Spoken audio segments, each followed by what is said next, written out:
Bonjour les amis, bienvenue sur ma chaîne Fleur de sel. L'histoire que je m'apprête à vous lire, c'est L'oranger magique, écrit par Marie-Célie Agnan et illustré par Barou, des éditions Les Petits Contes, les 400 coups. Laissez-vous emporter et plonger dans ce conte le plus populaire d'Haïti. Bonne écoute. Il y avait bien longtemps, vivait une petite fille qui s'appelait Élise.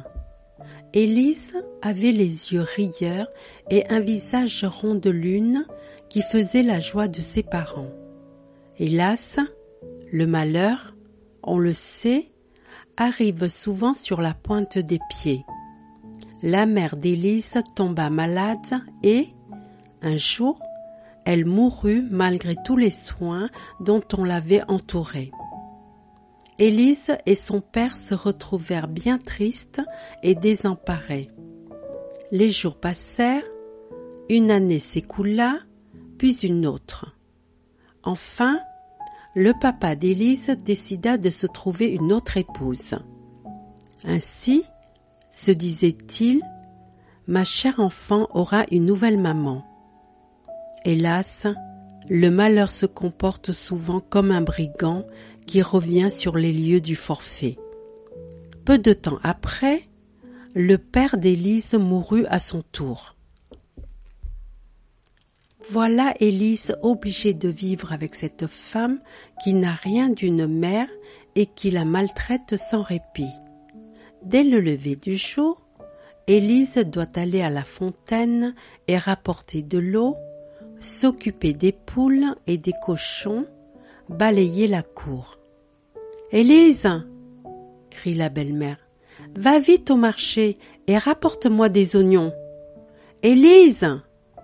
hurle-t-elle un peu plus tard. « J'ai besoin de farine. » Élise par-ci, Élise par-là, Élise partout, Élise tout le temps. Élise court tout le jour comme une fourmi folle. Ses jambes tremblent, sa tête tourne, son estomac glougloute, car en plus, elle a très faim. Sa belle-mère non seulement la fait travailler comme un âne, mais elle la prive souvent de nourriture. Un jour, Élise trouve sur la table 3 belles oranges. Jamais elle n'en a vu de si rondes, de si parfaitement oranges. Elle ne peut en détacher son regard. Elle a faim, Élise, si faim. Tout à coup, sans pouvoir l'en empêcher, elle voit sa main droite se lever et s'abattre sur l'une des oranges, la plus grosse, la plus belle, la plus brillante. L'espace d'un sillement, l'orange est pelée et engloutie. Tout aurait pu s'arrêter là. Mais le parfum des oranges est tel que la main droite, une fois de plus, se lève et s'empare de la deuxième, puis de la troisième, qui subissent le même sort que la première. À peine avalé le dernier quartier de la dernière orange, Élise entend les cris de la marâtre. « Qu'est-ce que c'est que ce parfum ? D'où vient cette bonne odeur de fruits ? Qui a osé manger mes oranges ? Malheureuse !» hurle-t-elle en se jetant sur Élise, qui n'a que le temps de reculer pour éviter que l'énorme femme, dans sa colère, s'abatte sur elle de tout son poids. Profitant de l'incident, Élise se sauve. Elle court, court, court, car la marâtre s'est relevée et cherche à la rattraper. Elle a des ailes aux pieds. Élise, elle file, elle saute, elle vole, évite de justesse les souches des arbres et les grosses pierres du chemin, enjambe un ruisseau. Elle est à bout de souffle. Élise! Mais la marâtre ne peut plus la rattraper. Élise poursuit sa course jusqu'au cimetière du village, jusqu'à la tombe de sa mère.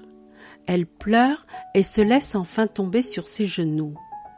Sa mère disait toujours que ceux qui meurent continuent de veiller sur les vivants. Alors, elle la supplie de lui venir en aide, car elle ne sait pas ce qu'elle va devenir.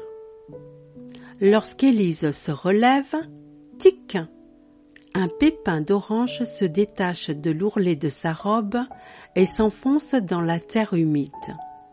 Aussitôt, elle voit apparaître une petite tige, puis, au bout de la tige, déjà, une petite feuille verte et luisante. Mais c'est un arbre, un oranger. Il est sûrement magique. C'est maman, ma chère maman, qui veut m'aider, pense-t-elle. Et toute heureuse, elle improvise une chanson qu'elle se met à chanter de toute son âme. Petit oranger, grandis, grandis, petit oranger, belle-mère n'est pas maman. Petit oranger, grandis, grandis, petit oranger. Merveille des merveilles. L'oranger se mit à grandir et grandir. Jamais un arbre n'a produit autant de branches en aussi peu de temps. Des grosses, des moyennes, des petites. Et tandis qu'Élise, de sa voix la plus mélodieuse, chante pour l'arbre. Petit oranger, fleuris, fleuris, petit oranger, belle-mère n'est pas maman. Comme dans un rêve, toutes les branches se couvrent de splendides fleurs blanches, très odorantes. Alors Élise se remet à chanter. Petit oranger, des fruits, petit oranger, belle-mère n'est pas maman. Et, peu à peu, chaque fleur se transforme en orange.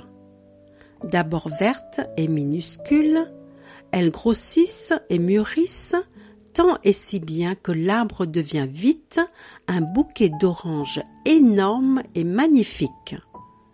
Au comble du bonheur, Élise fait la ronde autour de l'arbre pour le remercier.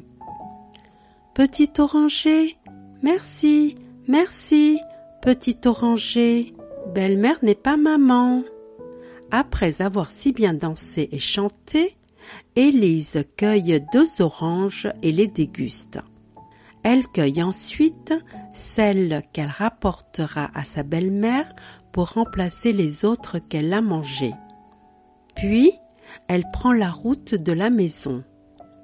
Quand la marâtre voit les oranges, elle bégaie d'étonnement. Des oranges? Mais d'où viennent-elles donc? C'est mon secret. Tu refuses de me le dire? À moi? Ta petite maman qui t'aime tant? Minaude-t-elle tout en la scrutant de ses yeux chafouines. Élise ne répond rien. Eh bien, à nous deux! Hurle la méchante femme. Ses lèvres se pincent, ses narines frémissent, elle se jette sur Élise, lui saisit le bras et crac! Élise pousse un cri de douleur. Les larmes affluent à ses yeux. C'est bien, j'irai te montrer l'arbre, dit-elle simplement. Et les voilà parties toutes les deux. À la vue de l'arbre extraordinaire, la marâtre ne trouve plus ses mots. Un oranger? Bredouille-t-elle. Le temps de le dire, elle se met à escalader l'arbre. Tout en grimpant, elle cueille, elle mange, elle engloutit 1, 2, 3, puis 4 oranges, peau et pépins compris. Gloutonne, elle ne peut s'arrêter. Elle veut tout avaler. Mais Élise veille sur son arbre. Ma parole, elle va le dépouiller, se dit-elle. Que faire? Élise s'approche de l'arbre et lui chuchote. Petit oranger, grandis, grandis, petit oranger. Belle-mère n'est pas maman. Et hop, l'arbre se met à grandir. Il grandit, grandit. Et la marâtre continue à grimper pour atteindre les oranges sur les plus hautes branches. Elle grimpe, elle cueille, elle mange, rien ne peut l'arrêter. Et l'arbre continue à grandir jusqu'aux nuages, comme s'il allait transpercer la voûte du ciel. Se collant à nouveau sur le tronc, Élise chante cette fois. Petit oranger, casse, casse, petit oranger, belle-mère n'est pas maman. On entend alors le plus gros crac qu'un arbre eût jamais émis, puis le plus gros ouh qu'une marâtre eût jamais poussé, suivi du plus tonitruant boum qu'un corps qui s'écrase au plus profond de la terre eût jamais produit. Et voilà la marâtre disparue à tout jamais. Le premier moment d'étonnement passé, Élise fouille dans l'amas de feuilles et de branches cassées. Elle trouve une orange, une toute petite orange, la seule qui reste, car toutes les autres ont dégringolé avec la belle-mère au fin fond de la terre. Elle la déguste, puis enfonce un pépin dans la terre tout en chantant. Petit oranger, pousse, pousse, petit oranger. Plein d'entrain, Élise chante aussi fort qu'elle le peut. Petit oranger, pousse, pousse, petit oranger. L'arbre se met alors à grandir au rythme de la chanson et se couvre de belles feuilles aussi vertes et luisantes que celles de son ancêtre. Puis viennent les fleurs. Jamais un arbre n'en a porté autant.